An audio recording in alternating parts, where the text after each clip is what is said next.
Hey everyone, my name is Gwen. Welcome back to my channel. Today I'm going to be talking about the books I read in February. I was very surprised. I was able to read 8 books this month, just like I did last month. And just like last month, I'm not counting the reread towards this number, but both months I then did read 9 books. So that's pretty awesome. Not my normal thing, but it's pretty nice that I'm finding a balance now. The first book I read in February was The Reformatory by Tanana Reevdu. This was my first 5-star of the year. If you don't know about it, it's a historical horror story located in Florida during the 1950s, and it follows 2 Black children, Robert and Gloria. They are siblings. When we meet these 2 children, they are walking to school, and Robert unfortunately makes a decision that lands him in the reformatory. We follow both Robert and Gloria's stories as Gloria is trying to figure out a way to get him out of the reformatory, and Robert is just trying to survive. Originally, this horror story is about ghosts, and it talks about the horror that happens within the reformatory with those ghosts, but I would argue the actual horror element in this book is racism and misogyny and misogynoir. It was intense. Please look up trigger warnings before you read. I definitely think if you are a horror fan, you should definitely pick up this book and read it. It's a fantastic time. Terrible, but fantastic read. The next story I picked up was If Beale Street Could Talk by James Baldwin. In this story, we're following a young Black couple in New York City, and unfortunately, the male in the relationship gets racially profiled by the police and gets locked up in jail. We follow Tish as she tells us her love story with Fonnie and how she's trying to get him out of jail with the help of her and his family. I love reading James Baldwin. I love his writing. It always feels just like a nice, warm hug. The one thing I will say is I didn't love how sped up the ending was. This only has 2 parts in it. There's no chapters. And I didn't love that the second part was super focused on just like finding a resolution instead of having 30 more pages to have that same pacing we had in the first half of the book. Also, a little known fact is that this is the only novel that James Baldwin wrote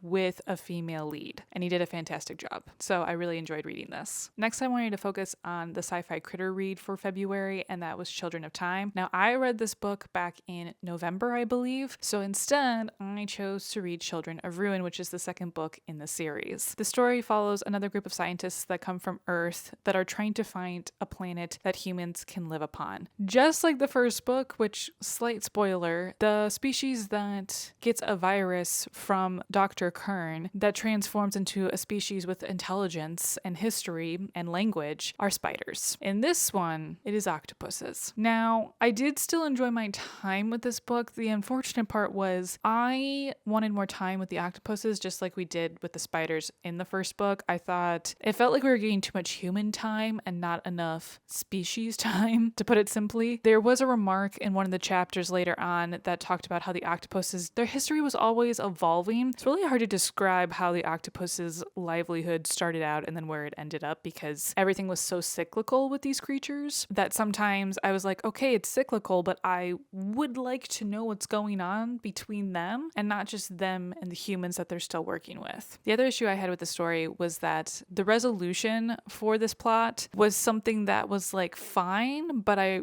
wanted more of an antagonist. And unfortunately, that isn't going to happen with this work. I think a lot about this story has to do with accepting a community and bringing them into the fold instead of being always at each other's throats. I hope that doesn't spoil a lot, but I will say I was just disappointed in that plot thread. Otherwise, I will be continuing on with the series because people are getting the arc for the 4th book and have been loving it immensely. And so I know the 3rd book isn't liked as much as the 2nd or the 1st book, but it does seem that you should read the 3rd so that the 4th has a good payoff. So we'll see when I get to that 3rd book. I forgot to bring this book over. Whoops. In order of finishing books, the next one is Dead House Gates. And the reason why I forgot to bring it over is because last week I literally just finished the whole vlog. So if you want my full thoughts on this book, you can go to my vlog that I posted last week. I'll link it up in the cards. What I'll say here is it was a really fun time. I enjoyed the pacing. I enjoyed the people we met in this book. I really loved the lore that was brought into this world, but I was also emotionally devastated by the end of this read. And I don't think that's a surprise. So after that read, I decided to pick up Parable of the Sower by Octavia E. Butler. This is a classic sci-fi, and it's in a duology. In this story, we're following a young Black teenager named Lauren Alamina, who lives just outside of LA, but in this story, the world of the United States is a dystopian, and Lauren is trying to survive with her family. They are currently living in a cul-de-sac area in the suburbs and live behind some cement walls that have been erected to keep out people who want to steal from them, but also people who just want to set fire to things. Now, this story has talked a lot about how eerie it feels to read now that it is 2026, and this story starts in 2024. We end in 2027. Eventually, we get to a point in the story where Lauren has to make a decision, and she starts to travel upstate to find a new place to find community. And one thing that she learns throughout these travels is the world is in constant change, and she needs to always be prepared for it. I absolutely ate this book up. I read it within 24 hours. I really enjoyed it. What I loved about this specific edition of the book was there was an afterword by N.K. Jemisin, which was a great little essay to read, and there was a Q&A with Butler back in 99 that also highlighted some stuff that I found really intriguing and really sweet to see. Though the intention of this book was to be a part of a trilogy, unfortunately Butler died before she could finish it, so it's technically a duology now. Most people say that Parable of the Sower is better than Parable of the Talents, but I've also heard that Parable of the Talents does end in a way that it feels like a satisfying ending. Even N.K. Jemisin said so. And the last novel I picked up in February was Son of the Storm by Sui Davies Okungbowa. I surprised myself with really enjoying this story by the end of it. We are following a scholar named Danso in a city called Basa, and he is fascinated by history and he loves digging into it, so much so that he finds himself in the restricted section and he picks up a journal from the former emperor and he finds information that he's not supposed to know. Eventually, he meets a warrior who's hiding out in his father's potato shed, and the rest is history. I feel like this book gets bad press because I think it's talked about in a way that it shouldn't be, meaning that like the PR, the marketing kind of pushed this book in a direction that doesn't satisfy the readers because the expectation was set differently. The expectations for this series should be it's a political fantasy story. A lot of it has to do with politics, a lot of it has to do with identity and where someone fits in the world, and it does not have battles, at least in this first book, and it doesn't have a large magic system. It is definitely a much smaller magic system, a much more simple magic system so far. It's still kind of being explored even at the end of the book. But I was really enjoying two characters by the end of the book, and I do think the first half of the book is slow and too much of a setup versus the second half being a lot more smooth. It felt like the story had found its pacing by the end. And also my favorite characters showed up in the second half. So I'm really enjoying that. I do want to continue on with this trilogy. And also this trilogy ends this year. The final book will be published in August. So I'm very much hoping that I love the second book and that I can complete this trilogy. I completely forgot to mention that I read the novella The Ballad of Black Tom by Victor Lavalle. This was a very short read. I did the audiobook of it. I have to say I was slightly disappointed. I thought we were going to get more magical realism, but unfortunately it wasn't there. This story is set in New York during, I believe, the Harlem Renaissance or around that time period. And we're following our main character, Charles, who is someone who does black market type of stuff. He can get you whatever you need, especially the hard to find things. He's like really good at that. He's a 20-year-old black man who is traveling from Harlem to this other place that is not accustomed to having black people in it. And that's a huge topic because part of the reason he keeps on getting into trouble is because police officers follow him. So eventually what comes to happen is the book that Charles gives to an older woman becomes the crux to his life, to the problems he faces, and to his inevitable change. The thing that I did not like about this book is halfway through we change perspective. We get into someone else's head for a character change, and I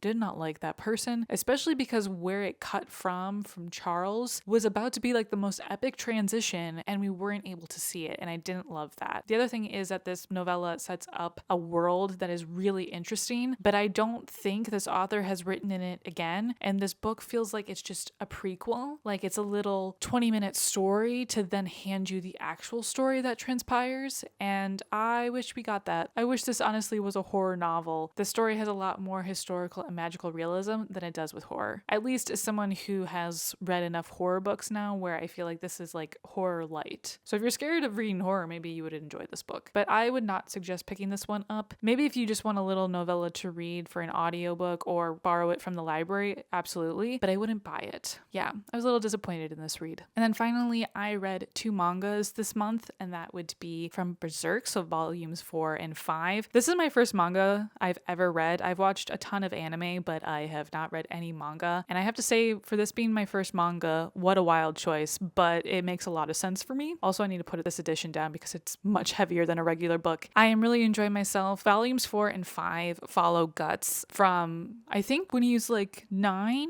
I think was when the start of volume 4 is. And now we're almost at 18 years old in volume 5. Like volume 4 was jam-packed with his history and how he ended up as a loner instead of being with the mercenary group that he started out with. And then volume 5 focuses on Guts being a part of Griffith's band and also becoming a captain within Griffith's group. The thing with this manga series is that Berserk is very dark. Not just like grim dark, it's like more severe than that. And so sometimes I do need to take a pause from certain volumes, but I do really enjoy the fantasy story and what's building up, and especially what Griffith's deal is. Like, he is such a character that's making me want to know more and more because I know he's bad. And we've already seen in volumes 2 and 3 what Griffith becomes. So I'm really interested to see what happens to get Griffith to that point and why Guts hates him so much. I know I'm going to be emotionally devastated by this manga series because everyone over on TikTok has told me, you will be sad by the end of this. Everything hurts, but it's a wonderful story to go through. So with that being said, I believe that's all the books I read in February. I am trying to use March as a month of not a standard TBR, but just like how I feel. What do I want to pick up? What do I want to see more of? Do I want to finish any series? Yada, yada, yada. I have felt very restricted by my TBR selection in the past 2 months, and so I really want to be a little bit more free, though I want to be more flexible next month with my TBR. Of course, there are 2 books that I definitely have to stick to. The first one is for the Sci-Fi Critters Book Club, which is going to be The Mercy of Gods by James S.A. Corey. This is the same duo that wrote Leviathan Wakes, so I'm excited. I haven't read that series yet, and it's on my list to read this year, but our group decided to select The Mercy of Gods instead because it's going to be, I think, a trilogy rather than like, I don't know how much is in the Expanse series, like how many books there are, but apparently this is the shorter one of the 2. So that is the book we are reading. I literally have no idea what it's about, but it's a sci-fi book, so that should be fun. I really do go into books sometimes very blind. I just know a lot of people enjoy this duo as writers because they were the ones that wrote the Expanse series, so we'll see what happens. I hope I have a good time. And the other book that I cannot not read is The Memories of Ice by Steven Erikson. This is part of my reread challenge for the year for myself, so this is definitely happening, and I am very nervous because this edition, much thicker than the rest of the ones I've been reading. It's going to be a lot. I just know this book and this experience is also going to be a lot, just as much as the second book was. So that is it for my wrap up. I'll see you in the next one. Bye.